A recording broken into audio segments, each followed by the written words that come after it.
Welcome to my first update since I served my Notice of Understanding and Intent and Claim of Right in my local newspaper at the beginning of July, where I chose to go by the name of Dream at Common Law.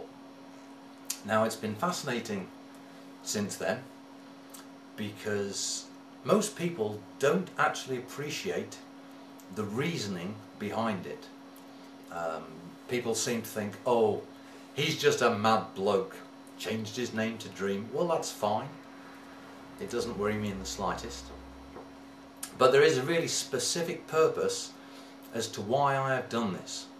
And just before I go into my first tentative contact with authority as myself, my real self, I will explain why I have done what I have done, hopefully in as simple manner as possible. Now, this actually started 6 months or so ago. I've had an interest in etymology for many years, where words come from, what they actually mean, derivation. And I discovered that legalese was in fact a different language, close enough to English to make us think that we comprehend what it means, but just different enough to actually need its own dictionary, a law dictionary. And that revelation led me on a journey. When I looked up what legalese meant, one of the definitions I found was the argot of lawyers. And because I didn't know what argot meant, I looked it up, A-R-G-O-T, and it was the secret language of vagabonds, thieves and tramps. Ah, secret language is it now? Okay. So, what ended up happening was I spent 6 months or so reading, learning, studying the history of law, finding other people who have also taken note of what is happening around them and sought to find the reasoning behind it. There was a gentleman called, or still is a gentleman called Jordan Maxwell, who has done some very illuminating work over the last 30-40 years, and it was him that first brought to my attention that the word government was created in Middle English. It was taken from two words: govern, meaning control, a Greek word which had originally meant to steer cattle, remember that, cattle, and the Latin word mentis, mans mentis, which means mind. Now this is where the word men comes from. That's why we are men, that's why we are man, we are of mind. That's what differentiates us from the animals, supposedly. So the word government actually means control of the mind. Now I ask you, who wants to vote for someone to control their mind? Seriously. Anyway, upon my realization that a different language was being used upon me, that there was a difference between legal and lawful,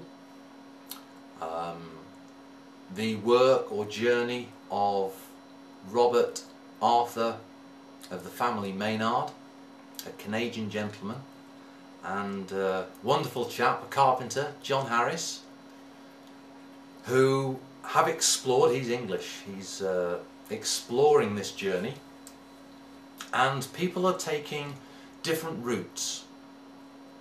When they realise that there is a difference between legal and lawful, and legal is a fictitious world.